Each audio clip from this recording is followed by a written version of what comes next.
महाराज जी, जब आप छोटे थे तो आपको सबसे ज्यादा क्या प्रिय लगता था? किसमें प्रियता की बात?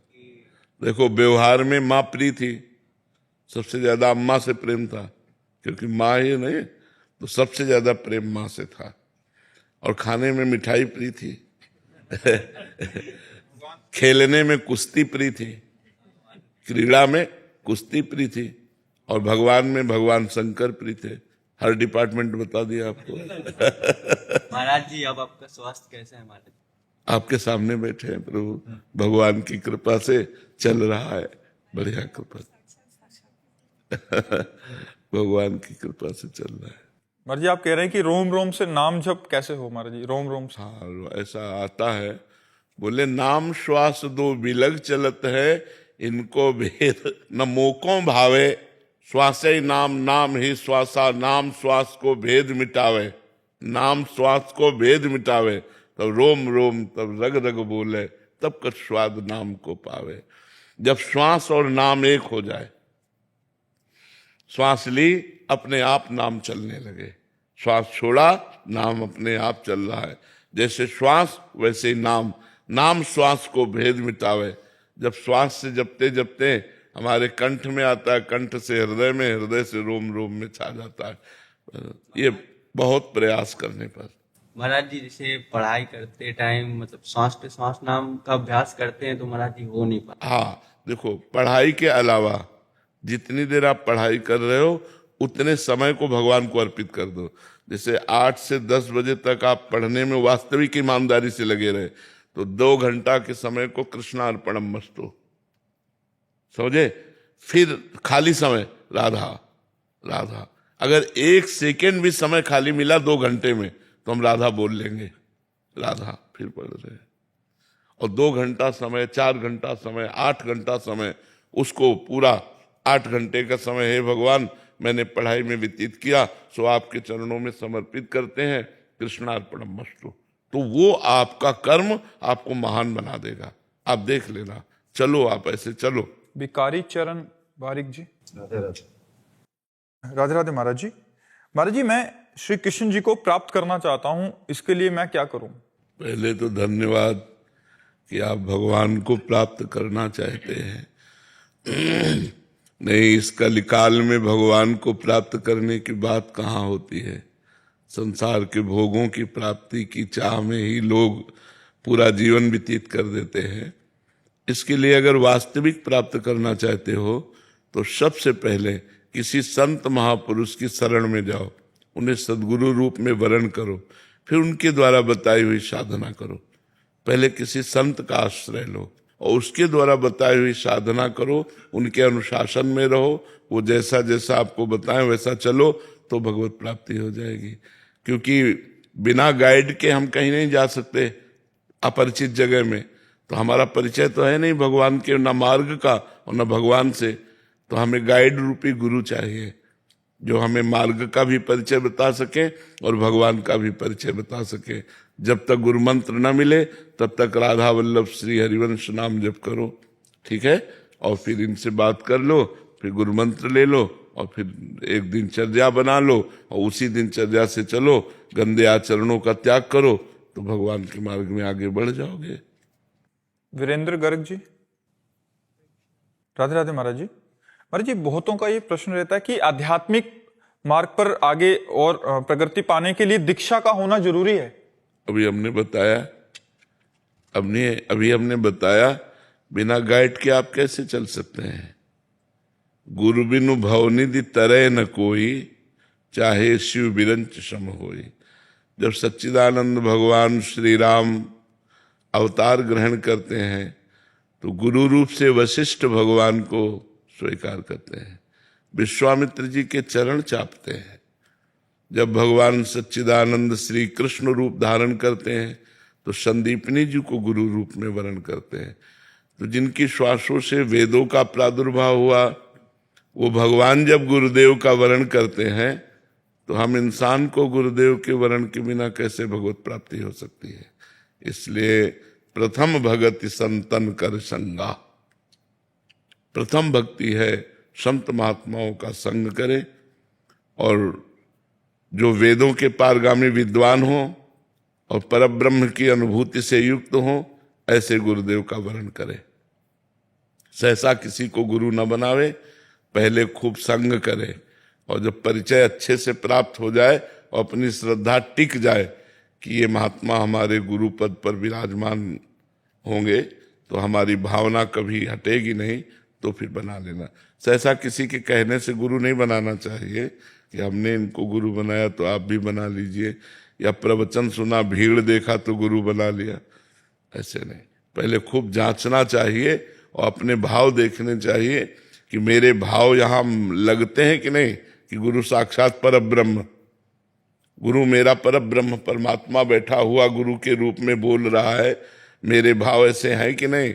जब ऐसे भाव हो जाए तो गुरु मंत्र ले लेना चाहिए। जिस संत के प्रति हो जाए उस संत से गुरु मंत्र ले लेना चाहिए। प्रवीण कौशिक जी दिल्ली से। श्री राधे राधे महाराज जी। महाराज जी, काम, क्रोध, लोभ, मोह, मद, मत्सर, इन सबसे लड़ने में प्रयासरत हूं, परंतु ये बहुत ताकतवर है महाराज जी। केवल इस भरोसे कि आप हमारे एक सदगुरुदेव भगवान हैं, मुझे श्री जी मिल जाएंगी, यही बस एक आस है। गुरुदेव भगवान, वो कौन सी गलतियां ये हैं? तो 100% हम स्वीकार करते हैं कि ये बहुत बलवान है, इनके लिए हमारी ताकत काम नहीं करेगी, भगवान की कृपा काम करेगी। हमारी ताकत बहुत छोटी है और ये बहुत बड़े बल से समन्वित है। जब कामदेव ने भगवान शंकर समाधि में बैठे थे और उनकी समाधि भंग करने का निश्चय किया और पंचबाण संधान करके प्रयोग किया, तो भगवान शंकर की समाधि खुल गई। सोचो कितना बलवान है। आदि देव महादेव भगवान शंकर की समाधि को जो भंग कर सकता है, वो और ऋषि मुनि महात्माओं की तो बात ही क्या है। फिर आप लोग तो गृहस्थ में संसार में हैं, जहाँ यही क्रीड़ाएं हो रही हैं संसार में, जहाँ वातावरण ही काम का है, वहाँ काम पर विजय प्राप्त करना बहुत कठिन बात है। पर भगवान नाम में बहुत बड़ी सामर्थ्य विराजमान है। यदि हम भगवान नाम जप करें और इससे बचने का निश्चय कर ले, हमें जो कोई विकार परास्त करता है तो उसके मूल में होती सुख बुद्धि, इससे सुख मिलेगा। और अगर ये बात हट जाए कि इसमें सुख नहीं है तो हम जीत सकते हैं। पर हम जबान से भले कर दें अरे इसमें कोई सुख नहीं, लेकिन अंदर एक लालसा लगी रहती है कि इसमें सुख है, इसमें सुखानुभूति है, इसीलिए हम फेल हो जाते हैं। भगवान ज्ञान दें तब बात समझ में आवे, इसलिए खूब नाम जप करो और सतोगुणी भोजन पाओ, सतोगुणी दृश्य देखो, सतोगुणी वातावरण में रहने की कोशिश करो, तो कुछ बचाव हो सकता है, कुछ बचाव। तो भगवान से प्रार्थना करके, रो करके, विनय करके, तब धीरे धीरे धीरे क्रमशः शांति की प्राप्ति होती है। फिर घृणा हो जाती है, संसार के भोगों से एक ऐसी स्थिति आती है कि घृणा हो जाती है। रमा विलास राम अनुरागी, तजत बमन जिम जन बड़ भागी। बमन माने समझते हैं ना, बमन उल्टी, जैसे उल्टी को कोई खाना नहीं चाहेगा, ऐसे विषय भोगों की इच्छा खत्म हो जाती है।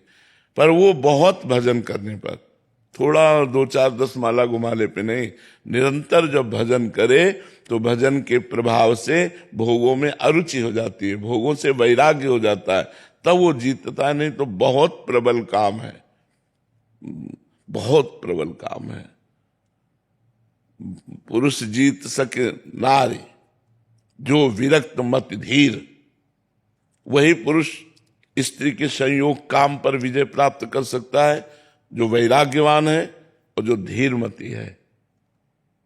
ना तो विषयावश विमुख जे पद रघुवीर, जो भगवान से विमुख है, विषयों के अधीन है, वो कभी विजय प्राप्त नहीं कर सकते। इसलिए भगवान की शरण में होकर भगवान का नाम जप करो, शास्त्रों का स्वाध्याय करो और अपने को बचाने की कोशिश करो। हम लोग बचाते नहीं और आग में झोंक देते हैं अपने को। अपने को जब हम बचाने की कोशिश करेंगे तब हमारी बात बनेगी। पर सुख बुद्धि है तो हम बचाने की कोशिश नहीं करते, हम उसी में और लिप्त हो जाते हैं। बहुत कठिन है, यही सबसे ज्यादा कठिन शत्रु है काम। ये बड़े बड़ों को गिराता है, बड़े बड़ों को। मतलब जब कह रहे हैं भगवान शंकर की समाधि भंग कर दिया तो औरों की तो बात ही जाने दो, और तो सब छोटे मोटे हैं, किसी की बात क्या। भगवान का बहुत ही विचित्र माया के पार्षदों का स्वरूप है कि ये काम है, क्रोध है, अहंकार है, मोह है, मत्सर है, ये बहुत बलवान है, लोभ है, ये सब बहुत बलवान है। इन छह को जो जीत लिया, कामादिक मद दम्भ न जाके तात निरंतर बस में ताके, भगवान कहते मैं उसके बस में हो जाता हूं। जो कामादि दोषों पर विजय प्राप्त कर लेता है, उस पर भगवान स्वयं कह रहे हैं कि मैं उसके अधीन हो जाता हूं। इतना है इनाम, क्योंकि ये बहुत बड़े योद्धा हैं। इनको परास्त कर दिया तो अखिल भुवनों के, अखिल ब्रह्मांडों के पति भगवान कह रहे मैं उसके अधीन हो जाता हूं। तो जिता सकते हैं तो भगवान जिता सकते हैं, दूसरा कोई नहीं। कोई तपस्या के द्वारा, कोई व्रत उपवास के, केवल भगवान की कृपा। इसलिए भगवान की शरण में हो जाओ और नाम जप करो, तो उसी के बल से धीरे धीरे धीरे हमारे अंदर विवेक पैदा हो, ज्ञान पैदा हो कि इन असत भोगों में सुख नहीं है, तो हम वैराग्य धारण कर ले, नहीं तो बहुत कठिन है। और जब मन भगवान में जाने लगे तब बात बने। इसलिए हारना तो नहीं, बस अंदर से भगवान की शरण में होकर नाम जप करो, जितना बच सकते हो बचने का उपाय करो। भारती जी भोपाल से। श्री राधे महाराज जी। महाराज जी, सामान्यतः अध्यात्म को एक सीधी रेखा जैसा मार्ग माना जाता है, मानो निरंतर साधना ही सब कुछ हो, परंतु जीवन में कभी कभी अनुभव होता है कि अध्यात्म स्वयं प्रकट होकर सामने आता है। क्या ये मुख्यतः प्रयास का मार्ग है या एक अंतर्जागरण की प्रक्रिया? नहीं, प्रयास भरपूर, जिद्दी स्वभाव से, और भगवान की कृपा। ऐसे स्वतः नहीं प्रकट होता। स्वतः प्रकट होता तो सबके जीवन में अध्यात्म प्रकट हो जाता ना। स्वतः किसी के नहीं प्रकट होता। जिन्होंने भरपूर साधन किया और जिद्दी स्वभाव, मर जाऊंगा पर ऐसा नहीं करूंगा, मर जाऊं चाहे पर भजन नहीं छोड़ूंगा, जो बिल्कुल जिद्दी स्वभाव और डट करके खूब भजन मार्ग में लगा, तो अध्यात्म पर वो चल पाया। ये ज्ञान के पंथ कृपाण की धारा, परत खगेश लगे नहीं बारा। ये जो भगवान का मार्ग है, ज्ञान का मार्ग है, ये दुधारी तलवार है, इस पे चलना है। इसीलिए सब कोई चल नहीं पाते, सब विषयों में गिर जाते हैं। कोई विशेष हिम्मती, सहनशील, जो हर दुख को सहने के लिए तैयार हो गया है, वो इस मार्ग में चल पाता है। सुख अपार पर यात्रा बड़ी दुखमयी। अपार सुख है परिणाम में, पर यात्रा बड़ी दुखमयी है। अब परिवार का मोह छोड़ पाना कितना कठिन होता है। माता पिता, भाई, परिवार, भाभी, रिश्ते नाते सब छोड़कर अंदर से किसी से राग नहीं, चाहे गृहस्थ हो चाहे विरक्त। यदि भगवान को प्राप्त करना है तो सबकी ममता ताग बटोरी, मम पद मन ही बांध बर डोरी। सबका प्यार समेट कर भगवान के चरणों में लगाना होगा। इसके बाद कोई मनोरंजन नहीं। देखो कैसा जीवन होता है, कोई मनोरंजन। अब हम लोग कोई मनोरंजन, 1 मिनट कभी टीवी नहीं, 1 मिनट कभी मोबाइल का कोई मतलब नहीं। बिल्कुल संसार में क्या हो रहा है हमसे कोई मतलब नहीं। हमें बस अपने चिंतन में लगे रहना है रात दिन। न कोई मनोरंजन है, न कोई हंसी मजाक है, न किसी तरह के किसी इंद्री का विलास है। सब रोक करके फिर भगवान के मार्ग। कितना कठिन है, कोई खिलवाड़ समझ में थोड़ी आता है। जब तक भगवान से प्रेम नहीं होता तब तक मन कहता कोई तो यार हो, दोस्त तो हो, कोई तो हो जिससे हम अपनी बात कह सके। कोई सुनने वाला नहीं। जब भगवान से परिचय होता है, जब प्यार होता है भगवान से और भगवत साक्षात्कार होता है, तब बात मिट जाती है। ये बड़ा कठिन जीवन, जैसे हम लोग जीवन जिए ना, सुन करके तुम कांप जाओगे कि ऐसा भी मनुष्य जीवन होता है। सर्दी में कोई वस्त्र नहीं, न कंबल, न स्वेटर, किसी न साल, किसी भी तरह की कोई गर्म कपड़े नहीं। हर कष्ट सहने का जब अभ्यास कर लिया जाता है, कि मुझे दुख सहना है लेकिन प्यारे से प्रेम करना है, तब वो इस मार्ग में चल पाता है। ऐसे नहीं है कि अध्यात्म स्वतः प्रकाशित हो जाता है। अगर होता तो सबके हृदय में हो जाता ना। सब अध्यात्म में नहीं, स्वतः विकारों के अधीन होता है। अध्यात्म में तो चढ़ना पड़ता है। अध्यात्म ऐसे है और विषय ऐसे है। छोड़ दो तो मन विषयों में स्वाभाविक चला जाएगा। अध्यात्म में उसे चढ़ाना पड़ेगा। अध्यात्म ऊर्ध्वगामी है, ऊर्ध्वगामी, और विषय अधोगामी है। विषय पतन का मार्ग है, अध्यात्म उन्नति का मार्ग है। तो उन्नति के लिए चढ़ना होगा। चढ़ने के लिए हमको जिद्दी स्वभाव और दुख सहने का स्वभाव, चाहे जो कुछ हो जाए मैं इस बार भगवान को प्राप्त करके रहूंगा, ऐसा स्वभाव, तब वो भगवान के मार्ग में चलता है। नहीं तो ये इतना कठिन मार्ग है। तुम आज देख रहे हो ना, ये तो आज का, ये तो आखिरी फिल्म का रोल है। फिल्म की जो शुरुआत देखो ना तो आप कांप जाओगे कि बड़ा कठिन जीवन है वैराग्य का। अब ये लोग तो हमारे पास है ना, इन लोगों को कोई कष्ट थोड़ी है। जीवन में कभी गरम गरम रोटी निकल के नहीं पाए कि वो रसोई से निकलने हम पा रहे हैं, कभी नहीं। 7-7 दिन हो गए, भोजन नहीं मिला। गंगा के किनारे गंगा जल पान करके प्राणों की रक्षा करना, हर समय नाम जप करना, भजन करना।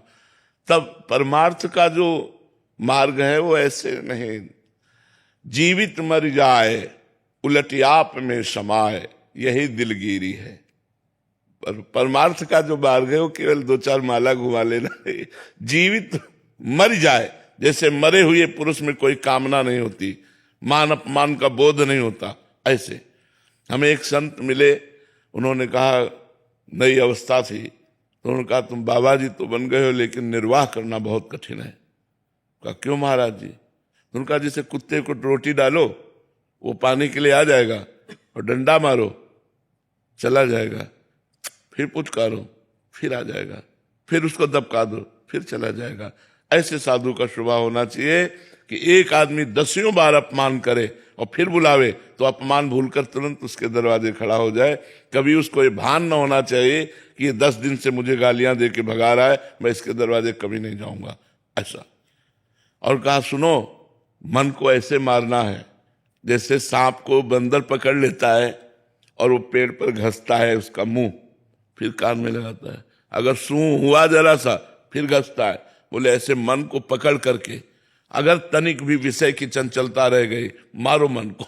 मन मारे तन बस में कि ना हुआ भरम सब दूर, बाहर से कछ दिखत नाही अंदर चमके नूर। आपो त्याग जगत में बैठे नहीं किसी से काम, उनमें तो कछु अंतर नहीं संत कहो चाहे राम।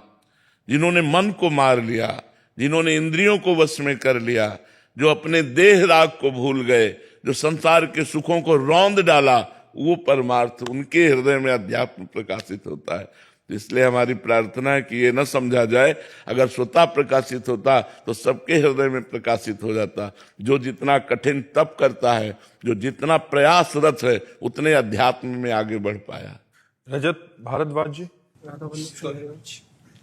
राधे राधे महाराज जी। महाराज जी, नाम अभ्यास की प्रारंभिक अवस्था में नाम जाप करना और नाम का ध्यान करना ये अलग अलग होते हैं, और क्या आगे चलकर ये एक हो जाएंगे? ध्यान और जप एक साथ बिल्कुल, हो जाएंगे? बिल्कुल बिल्कुल एक हो जाएंगे। आपको प्रयास ही नहीं करना पड़ेगा, श्रोता चलते रहेंगे। श्रोता वो अभ्यास बन जाता है ना, तो श्रोता वो चलता रहता है। बस शांत ऐसे देखते हैं, सुनाई दे रहा है, दिखाई दे रहा है, उसी में डूब रहा है। जब तक प्रयास होता है तब तक आनंद की अनुभूति नहीं होती, क्योंकि पाप होते हैं ना, वो भस्म होते हैं, और जब पाप भस्म हो जाते हैं, हृदय निर्मल होने लगता है, तो स्वतः ऐसे मंत्र खेलता है, मंत्र हृदय में नाचता है, तो उसी के आनंद में डूबा रहता है। सब रिद्धियां सिद्धियां उसके पास आ जाती है। जो निरंतर नाम जप करता है, समस्त सिद्धियां उसके पास आ जाती, पर वो सिद्धियों को इसलिए स्वीकार नहीं करता कि भगवान का प्रेमी है। वो प्रेम प्राप्ति के लिए वो भगवान की सिद्धियों का भी त्याग कर देता है। दीयमानम न गृह्णन्ति बिना मत सेवनम जना, देने पर भी वो भगवान की सिद्धियों को स्वीकार नहीं करता।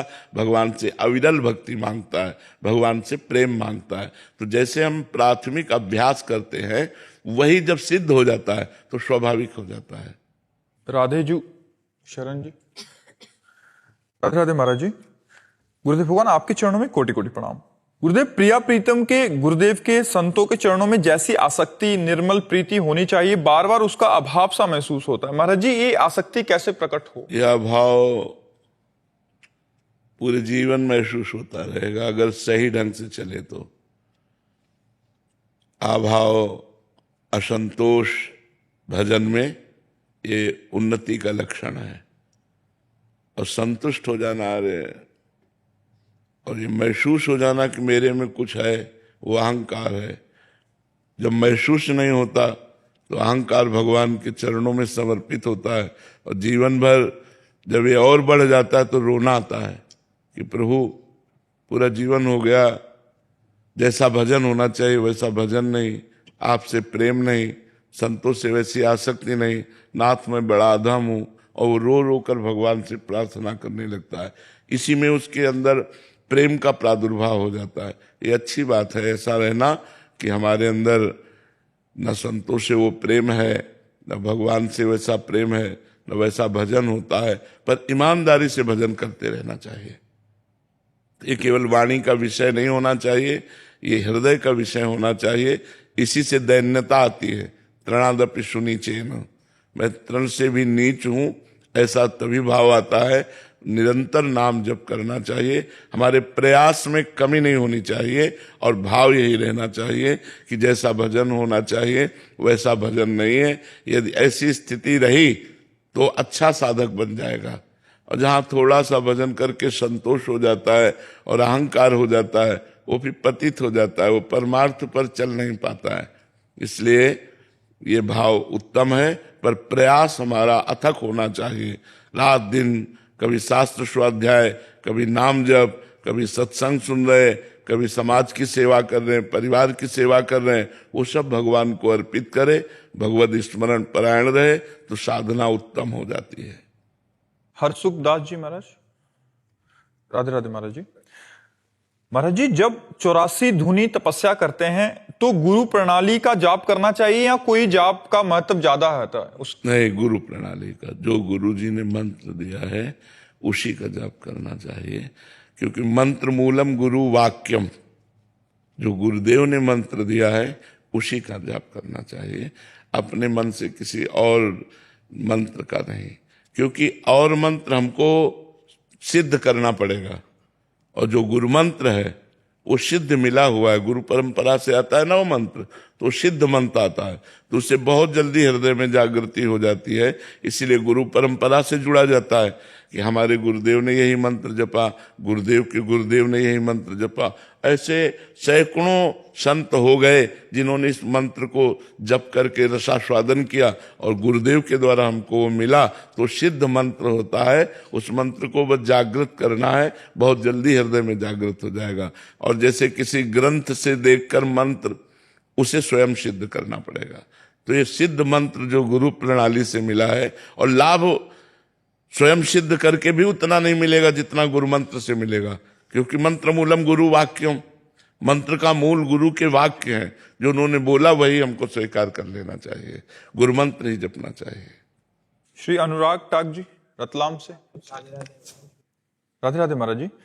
महाराज जी, मेरे भीतर कई समय से एक गहन जिज्ञासा जन्म ले रही है, उसी विषय में आपसे मार्गदर्शन चाहिए। गुरुजी, शास्त्रों में कहा गया है कि मनुष्य जन्म असंख्य योनियों के बाद प्राप्त होता है और इससे दुर्लभ एवं परम सौभाग्य माना गया है। मेरी जिज्ञासा है कि इस जन्म को इतना उच्च और इतना मूल्यवान और इतना पवित्र क्यों माना गया है? कौन सी विशेष क्षमता, कौन सा आध्यात्मिक क्योंकि किसी भी योनि में भगवान का भजन नहीं हो सकता, चाहे वो देवता योनि क्यों ना हो।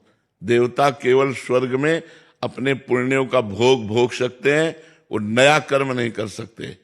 नया कर्म केवल मनुष्य योनि में हो सकता है। आप यहाँ भजन करके ब्रह्म बोध संपन्न महापुरुष हो सकते हैं, आप यहाँ भजन करके भगवान को प्राप्त हो सकते हैं, आप यहाँ पापाचरण करके नरक को प्राप्त हो सकते हैं, आप यहाँ कर्म बिगड़ जाए तो भूत बन सकते हैं, जो चाहो बन सकते हो, इतनी छूट है। इसलिए बड़े भाग मानुष तन पावा, सुर दुर्लभ सदग्रंथन गावा। देवताओं को भी मनुष्य योनि की चाह है कि एक बार मनुष्य बनूं और ऐसे कर्म करूंगा कि देवलोक से भी ऊपर, जैसे तप लोक, महालोक, जनलोक, ब्रह्मलोक, इनसे भी ऊपर मैं भगवान के वैकुंठ धाम को जाऊंगा, ऐसा हमें अवसर मिले।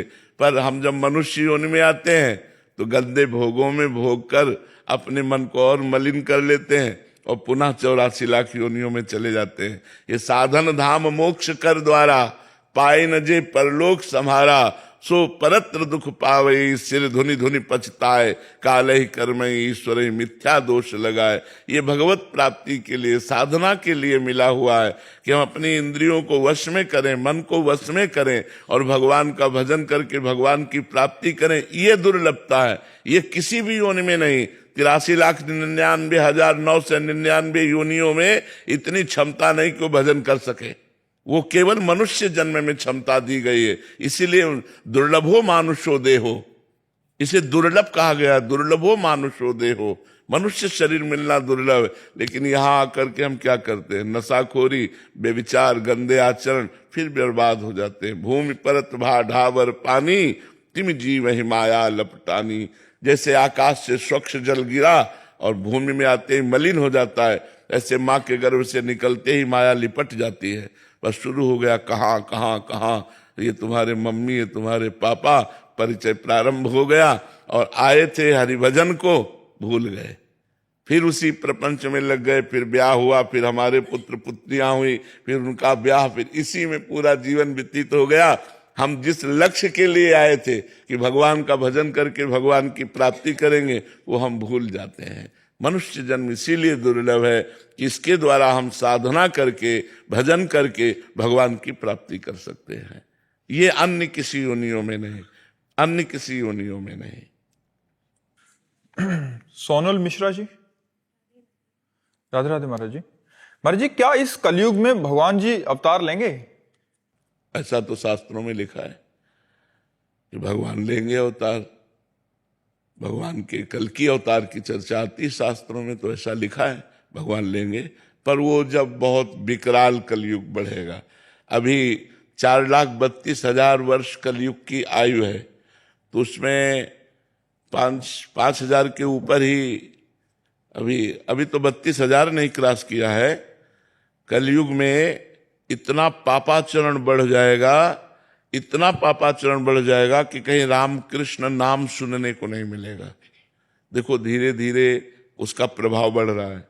मतलब कलिकाल का प्रचंड स्वरूप जब आएगा तब तो हाय हाय मची जाएगी। अभी तो बच्चा है, 4,32,000 में अभी तो 5,000 वर्ष व्यतीत हुए हैं, और अगर 32,000 क्रॉस करेगा तब कैसा होगा? जब 2 लाख क्रॉस करेगा तो अब लिखा है कलिकाल बिहाल किए मनुजा, नहीं माने को अनुजा तनुजा। बेटी बहन का भेद खत्म हो जाएगा, पशुवत भोग आचरण शुरू हो जाएंगे, तांडव राक्षसी स्वभाव का। जब ऐसा महाभयंकर पापाचरण होगा तो उस समय भगवान का अवतार होगा, कल की अवतार। फिर वो दुष्टों का विनाश करके तब फिर सतयुग आ जाएगा। वो आखिरी में 4,32,000 पूरे होते होते आखिरी में भगवान का अवतार होगा। जब भगवान का अवतार होगा उसी समय से सतयुग लग जाएगा, कलयुग की पूर्णता हो जाएगी। पर कलयुग अभी बहुत बहुत बहुत दुख है कलयुग में, बहुत दुख कलयुग में। शरीर स्वस्थ नहीं। अब देखो कैंसर ऐसे होने लगा जैसे जुकाम बुखार, जिसको देखो तेरे दिन खबर मिलती उनको कैंसर हो गया, उनको और कैंसर का मतलब जीवन बर्बाद हो जाना। वो सब कीमो लगवा के वो सब, वो 1-2 साल भले और घसते, इसके बाद शरीर छूट ही जाता है। अब कैसे कैसे भयंकर रोग बढ़ रहे हैं, कैसी कैसी भयंकर व्यवस्थाएं हैं। अब एक आदमी को परेशानी, अस्पताल जाए तो दवा मिलना तो बाद की बात है, पहले 10-5 हजार रुपया खर्चा करो इस बात के लिए कि तुम्हें है क्या। अब वो सब रिपोर्टें देखकर निर्णय करेंगे कि आपको है क्या। इसके बाद उसकी फीस दो डॉक्टर की, फिर दवा दो, और फिर 2-4 दिन बाद आओ, तब वो देखेंगे दवा का प्रभाव क्या पड़ा, जांच करवाओ। वो जांच में अगर किसान आदमी है ना, वो इतने में उसकी सब, इतना कहाँ पैसा है किसान आदमी के पास। तो आगे चल करके बड़ा रोगों का तांडव, भोगों का तांडव बढ़ेगा। कलयुग का प्रभाव, सब प्रथाएं, सब पवित्रताएं धीरे धीरे नष्ट होती जाती है। मतलब क्या सुंदर गृहस्थी कि अगर पति को प्राप्त किया तो आजीवन निर्वाह किया, पत्नी का वरण कर लिया, आजीवन निर्वाह किया। यहाँ लव मैरिज होता, साल भर में डिवोर्स हो जाता है। कलयुग का प्रभाव देखो, कहा कलयुग का प्रभाव देखो। अब जब ये चरित्र आ गए कि पति पत्नी में विश्वास नहीं है, तो फिर मतलब कैसे गृहस्थी चलेगी? तो बड़ा समय धीरे धीरे कलयुग का प्रभाव तो बढ़े। पर कलयुग का एक बड़ा गुण है, जो दसियों हजार वर्ष तपस्या से फल प्राप्त होता था, वो कुछ दिनों के नाम कीर्तन नाम जप से प्राप्त हो जाएगा। कलयुग का बहुत बड़ा, कलयुग समयुग आन नहीं, जो नर कर विश्वास, गाय राम गुण गण विमल, भौबिन तरह प्रयास। इसमें बिना प्रयास के भवसागर से तरने का उपाय है राम राम राम राम, राधा राधा राधा राधा, कृष्ण कृष्ण कृष्ण। नहीं तो पहले पता चला कि 10,000 वर्ष दाहिने पैर के अंगूठे केवल खड़े होकर दोनों हाथ उठा के मंत्र जप कर रहे हैं, कितनी कठिन तपस्या। तो कलयुग में यह 10 सेकंड नहीं खड़े हो सकते अंगूठे केवल, 10,000 वर्ष तो बात जाने दो। तो इसीलिए इसमें छूट दे दी गई कि आप नाम जप कर, कलयुग केवल नाम आधारा, सुमिर सुमिर नर उतर ही पारा। भगवान का नाम जप करके आप संसार समुद्र से पार हो सकते हैं। ये कलयुग की विशेष महिमा है। शिवम कुमार सिंह जी, सतना से। श्री हरिवंश महाराज जी। महाराज जी, अगर इसी जन्म में भगवत प्राप्ति करना हो और ये अंतिम जन्म बनाना हो, इसके लिए हमें क्या करना चाहिए? तदर्पिता अखिलाचारिता तद्विस्मरणेन परम व्याकुलते। एक एक आचरण पवित्र और भगवान को समर्पित और निरंतर भगवान का सुमिरन, तद्विस्मरणेन परम व्याकुलते। एक सेकेंड के लिए भी भगवान को भूल जाने पर ऐसी व्याकुलता पैदा होने लगे, जैसे मछली को जल से अलग करो तो तड़पने लगती है। ऐसी व्याकुलता, तो समझ लो कि हमारा आखिरी जन्म है। जब कोई भी खान पान भोग हमारे भगवान के स्मरण को न रोक पावे, खाते पीते चलते उठते बैठते हर समय तैल धारावत भगवान का चिंतन चल रहा है, तब वो भगवान को प्राप्त हो जाता है। अखंड स्मरण भगवान की निश्चित प्राप्ति करा देता है। तो हमारे आचरण पवित्र हो, हमारा खान पान पवित्र हो, हमारे विचार पवित्र हो, और खूब भगवान का निरंतर नाम स्मरण करें और हर कर्म को भगवान को समर्पित करें, तो इसी जन्म में हमारा काम हो जाएगा। अपने को भूल जाओ और भगवान के स्मरण में मस्त हो जाओ, यही परम पद है, यही भगवान की प्राप्ति है। भगवान कहीं दूर नहीं, आपके हृदय में ही बैठे हुए हैं। जितना भजन करेंगे उतने अनुभव होता जाएगा। नहीं तो माया का चद्दर ओढ़े हुए, त्रिगुण माया का पर्दा लगाए हुए हृदय में ही बैठे हैं, कहीं दूर नहीं है। भजन के प्रभाव से माया का प्रभाव हटे तो भगवान का साक्षात्कार हो जाए। हृदय मंदिर में भगवान विराजमान है, और जहां उनका साक्षात्कार हुआ, आखिरी जन्म समझो, आखिरी जन्म। रोहित शर्मा जी। श्री हरिवंश महाराज जी। महाराज जी, मैं पिछले 2 सालों से आपकी बातें मानकर राधा नाम जपने का भी प्रयास कर रहा हूं, परंतु मन मुझे बार बार ये कहकर गिराता है कि तेरी तो प्रकट में दीक्षा नहीं हुई, अभी कंठी भी नहीं पहनी, वृंदावन वास भी नहीं है, आचरण भी सही नहीं है, तो तुझे प्रिया प्रीतम नहीं मिलेंगे। ऐसा किसका प्रश्न है? तो कंठी बांध लो, मिल जाएगी। प्रयास करो, कृपा से उनके क्या नहीं हो जाएगा। जब मनुष्य शरीर मिल गया तो भगवत प्राप्ति दुर्लभ थोड़ी है। दुर्लभ तो मनुष्य शरीर था, दुर्लभो मानुषो देहो, सो प्राप्त हो गया। अब हम सब कुछ प्राप्त कर सकते हैं। क्या जाता है? कंठी बांध लो, राधा राधा बोलो, ये गुरु मंत्र हो गया। समझ रहे हो ना? गुरु मंत्र हो गया, कंठी बांध लो। कोई नशा आदि तो नहीं करते हो, बस खूब नाम जप करो, चिंता मत करो। भगवान बड़े कृपालु हैं, इसीलिए भेजा है। भगवत प्राप्ति के लिए तो भगवान ने भेजा है। मनुष्य जन्म दिया, साधु समागम दिया, तो इसका मतलब हम पर भगवान की विशेष कृपा है। बिना भगवान की कृपा के संत समागम थोड़ी मिलता है। अब मोह भा भरोस हनुमंता, बिनु हरि कृपा मिले नहीं संता। तो हरि की कृपा हुई तो संत समागम मिला, और संत समागम का फल है भगवत प्राप्ति। बड़े भाग पाइब सत्संगा, बिना प्रयास होए भव भंगा। बड़े भाग्य से सत्संग की प्राप्ति होती है, और सत्संग मिल गया तो बिना प्रयास के संसार सागर से हम पार हो जाएंगे। तो हमें प्रयास करना है नाम जप का। हर समय नाम जप करो, कोशिश करो कि भोजन पवित्र हो। प्याज लहसुन पाते हो? मैं घर वालों को भी लेके आया हूँ वृंदावन ना। है? घर वाले भी मेरे साथ वृंदावन आए ना पहली बार। अच्छा, अब वो रविंद्र नियम ले लेते कि ऐसा कुछ नहीं खाए। हाँ, बहुत उत्तम बात है। यदि ऐसा हो जाए तो उत्तम बात है। ठीक है, देख लो करके। करुण गुप्ता जी जम्मू से। राधे राधे। राधे राधे महाराज जी। महाराज जी आपके आशीर्वाद से मेरे शरीर से मदिरा और मांस सेवन करने की आदत छूट गई है और ये सिर्फ आपकी ही कृपा से हुआ है महाराज हम जी। धन्यवाद महाराज जी, देते मुझे हैं लगता आपको कि आपने अपने जीवन को अच्छे मार्ग में लगाया, असत मार्ग से हटाया। बहुत अच्छी बात है, बहुत अच्छी बात है। महाराज जी ऐसे ही कान पकड़े रखना, क्योंकि आपकी कृपा से कान नहीं पकड़े, हम तो हाथ पकड़े हैं, तो चिंता मत करो। कान तो थोड़ी पकड़ होती है, छुटा सकते हो। हाथ पकड़े, भगवान जब कृपा करते हैं ना, उनका हाथ पकड़ना यही होता है, गलत मार्ग से हटाकर सही मार्ग में चलाना। कुपथ निवार्य सुपंथ चलावा। भगवान जब कृपा करते हैं तो हमें ऐसे हितमित्र मिल जाते हैं, ऐसे संत मिल जाते हैं जो कुपंथ से हटाकर सुपंथ में चलाते हैं। तो भगवान ने हमें पकड़ लिया है, सुपंथ मार्ग में पकड़ लिया है। अब ये है कि दोबारा उस गलती को ना करें। कभी आपके यार मित्र दोस्त मिलेंगे, अरे कहाँ के चक्कर में पड़ गए तो ये बातें अब जीवन में नहीं होनी चाहिए। पक्का दृढ़ निश्चय करके ये सब गलत बात छोड़ दो और नाम जप करो। नाम जप करते हो? जी हाँ, नाम जप करो, यही जीवन का परम लाभ है। ये 4 दिन की चांदनी है, पता नहीं कब शरीर छूट जाए। गंदे आचरण करके शरीर छूटा तो नरक जाना पड़ेगा यार। वो भी दोस्त भी ऐसे कहते हैं 4 दिन की चांदनी है, खाओ पियो ऐसे। नहीं, 4 दिन की चांदनी में हम अपने को बर्बाद थोड़ी करेंगे।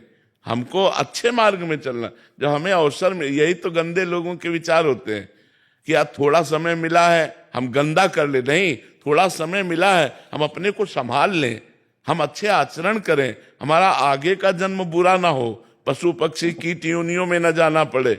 हमको कम से कम अगर हम ना भगवत प्राप्ति कर पाए तो अगला जन्म फिर मनुष्य का मिले और हम भगवान की आराधना करके भगवान को प्राप्त हो। मनुष्य जन्म बहुत अच्छा शरीर है, कोई भी पीड़ा हो डॉक्टर से, लेकिन आप पशु पक्षी के रूप में जंगलों में रह रहे हैं, आपको क्या पीड़ा है, क्या घाव है, कोई देखने वाला नहीं। कितनी भूख प्यास, क्या कोई सर्दी गर्मी बरसात सब। तो हमें लगता है कि हमें ऐसा भजन तो इतना तो कर ही लेना चाहिए कि मुझे अगला जन्म मनुष्य का मिले। बिना भजन के नहीं मिलेगा। भगवान ने कृपा की तो इस जन्म मनुष्य बनाया, अब तुम इतना साधन कर लो कि अगला जन्म फिर मनुष्य का मिले। भारत जैसे पवित्र देश में जन्मे और धर्म पूर्वक समाज सेवा और देश सेवा, परिवार सेवा और भगवत प्राप्ति, ये सब परम लाभ लें। ये थोड़े दिन के लिए थोड़ी शराब पी करके रोड किनारे पड़े रहना, ये मनुष्य जीवन थोड़ी है। मनुष्य जीवन है संयम, नियम, अच्छे आचरण, अच्छा भोजन और भगवान का भजन करके परोपकार करो। मनुष्य जीवन परोपकार के लिए मिला है। कंठी पहननी है, कुछ परहेज वगैरह? कंठी पहननी, कुछ परहेज बता दीजिए। बस सबसे बड़ा परहेज तो आपने छोड़ ही दिया, अब रह गया प्याज लहसुन। वो आपके आशीर्वाद से वो भी छोड़ दिए। छोड़ दिए तो बस फिर, हाँ नहीं बहुत, फिर क्या, फिर तो बस आराम से पहनो, कोई परेशानी नहीं। बाथरूम जाना होता तो कंठी नहीं उतारना, ना शौच में उतारना होता है ना बाथरूम में उतारना होता है। ये बराबर 24 घंटे गले में बंधी रहती है, इसे नहीं उतारना होता। महाराज जी इनके 1-2 प्रश्न थे कि जैसे किसी वस्तु का आज भोग लगा लिया और अगर कल पाने पड़ रही है, मान लीजिए किशमिश ही है, तो अगले दिन पा सकते हैं फिर से भोग लगा? हाँ नहीं नहीं नहीं, वो भोग लगाने के बाद फिर उसे पा सकते हैं। महाराज जी मेरा प्रश्न ये था कि जैसे आज कोई मिठाई लाई, भगवान जी को भोग लगा के पा लिया, जी, कल दोबारा से पाने लगे हैं तो उसको मन में भोग लगाना चाहिए कि नहीं? क्योंकि नहीं नहीं नहीं, वो तो भोग लगा हुआ है, जयकार कर सकते हैं राधा वल्लभ लाल की जय, और फिर उसे पा सकते हैं। जो भोग लगा दिया तो फिर बाहर भोग और अंदर भोग वही विराजमान है। तो मानसिक लगाओ चाहे प्रगट में लगाओ, एक बार भोग लग गया, अब जैसे हमें दोबारा पाना है तो राधा वल्लभ लाल की जय पाने लगे, ऐसे जय। छोटे छोटे प्रश्न, जैसे एक डब्बा लेके आए निमित्त से कि भोग लगाना है, अगर उसी में से 4 पीस निकाले और अलग से भोग लगा दिया तो अगले दिन फिर उस डब्बे से लगा? हाँ हाँ, उसी डिब्बे से वो तो चल अमनिया ही लेके। था। हाँ तो या फिर पूरा डब्बा लगाया तो फिर वो पूरा प्रसादी हो गया ना? नहीं, 4 पीस अगर हमारी आज जरूरत है, हमने 4 पीस का भोग लगाया, अगर उसमें 8 पीस है तो हम 4-4 पीस 3 दिन भोग लगाएंगे जी। महाराज जी, इनका एक और प्रश्न था कि अगर कोई इंसान वृंदावन की रज मांगे या पर वो मांस मदिरा का सेवन करता हो तो देनी चाहिए? दे देना चाहिए। रोगी है, दवा देनी चाहिए। रोगी है, दवा देनी चाहिए। मरीज है, बड़ा सीरियस मरीज है, उसको तो तुरंत देनी चाहिए। उसकी श्रद्धा तो बनी, और रजरानी कृपा करेंगे, उसकी बुद्धि शुद्ध हो जाएगी और गलत आचरण त्याग देगा। पहले तो उसकी धन्यवाद है कि उसकी रज में तो श्रद्धा बनी कि वृंदावन की रज है। इतनी श्रद्धा ही उसका कल्याण कर देगी, इतना ही कल्याण कर देगी। रज में बड़ी सामर्थ्य है। एक ज्योतिषाचार्य जी वृंदावन अपने मित्र के साथ आए, बड़े ज्योतिषाचार्य थे और सच्चे ज्योतिषाचार्य थे। तो उनके मित्र ने कहा कोई चमत्कार दिखाओ। तो बगल में एक आदमी चल रहा था, उन्होंने उसकी भाग्य रेखा पढ़ी और कहा कल इसे 12 बजे वृंदावन में सांड मारेगा और ये मर जाएगा। ज्योतिष से तुरंत विचार किया, तो बोले अब यार हम 12 बजे तक इसका पीछा करेंगे। कल तक किया और 12 बजे, ठीक 12 बजे वृंदावन का सांड आया और पेट में सिंह उसेर दिया, वो मर गया। उनको अनुभव हुआ कि इसको भगवत प्राप्ति हो गई। तो उनका ऐसा कैसे हो गया, इसकी तो दुर्गति होनी थी, तो पापी आदमी था, ये भगवत प्राप्त कैसे हो गया सांड मारने से। तो वृंदावन के रसिकों से मिले, उन्होंने कहा हमने उसके आचरण और उसकी गणित से देखा इसकी दुर्गति होनी थी और ये भगवत प्राप्त कैसे हो गया। तो उनका वृंदावन के सांड सींग जो है वो रज में ऐसे ऐसे करते हैं ना, उसमें रज लगी थी, तो जब मारा तो उसके पेट में रज चली गई, तो उसका कल्याण हो गया। रज रानी परम कल्याण करने वाली है। कोई मर रहा हो और उसके मुख में वृंदावन की जरा सी रज डाल दो, उसका कल्याण हो जाएगा। भगवान का चरणामृत डाल दो, उसका कल्याण हो जाएगा। तुलसी दल डाल दो उसके मुख में, भगवान नाम सुना दो, उसका कल्याण हो जाएगा। तो अगर कोई शराबी मांस खाने वाला भी है और रज मांगता है तो हमें दे देना चाहिए, जिससे उसकी श्रद्धा तो बनी, सतमार्ग में थोड़ी भी श्रद्धा बनी तो उसका कल्याण हो जाएगा। आज नहीं तो कल उसकी बुद्धि शुद्ध हो जाएगी। तृप्ति तिवारी जी, मिर्जापुर। राधे राधे महाराज जी। महाराज जी, गुरु मंत्र किस उम्र में ले लेना चाहिए? जब होश आ जाए, जब होश आ जाए, जिस उम्र में होश आ जाए उसी उम्र में गुरु मंत्र ले लेना चाहिए। वैसे शास्त्र आज्ञा तो है कौमार अवस्था में। कौमार अवस्था माने सबसे छोटी अवस्था होती है, जब हमें चेतना होती है, मैं कौन हूं, मैं कहाँ कैसा हूं, इतनी जानकारी होने लगती है घर परिवार की, तो उसी समय गुरु मंत्र ले लेना चाहिए। कौमार अवस्था में गुरु मंत्र ले लेना चाहिए। गंगा जी सदैव राधा रानी या गंगा जी साथ में रहे।